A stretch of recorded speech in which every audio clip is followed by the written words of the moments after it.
যুক্তরাষ্ট্রের social security তহবিল সংকটে ২০৩৪ সালে সুবিধা প্রায় ১৯% কমতে পারে।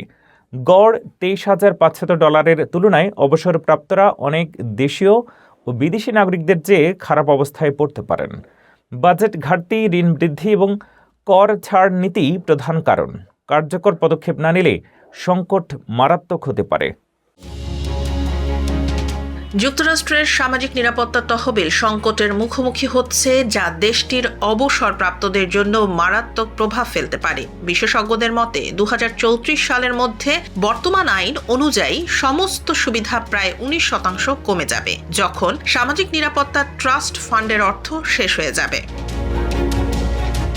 বর্তমানে গড় সুবিধা বছরে প্রায় $২৩,৫০০, যা ইতালি, জার্মানি এবং স্ক্যান্ডিনেভিয়ার দেশগুলোর তুলনায় কম। আগামী কাটছাঁটের পর অবস্থা আরও খারাপ হবে। এমনকি কিছু তুলনামূলকভাবে দরিদ্র দেশ যেমন ইকুয়েডর, কলম্বিয়া, জর্ডান ও পোল্যান্ডের অবসরপ্রাপ্তরা মার্কিন নাগরিকদের চেয়ে বেশি সুবিধা পেতে পারে। সংকটের পেছনের মূল কারণ হল দীর্ঘমেয়াদী বাজেট ঘাটতি, কর ছাড় নীতি এবং বৈশ্বিক আর্থিক সংকট। ২০০০ সালে ফেডারেল সরকার স্বল্প মাত্রায় অতিরিক্ত অর্থশালী ছিল, কিন্তু পরবর্তীতে কোভিড মহামারী বড় ঘাটতি এবং ঋণের বৃদ্ধি পরিস্থিতি আরও খারাপ করেছে।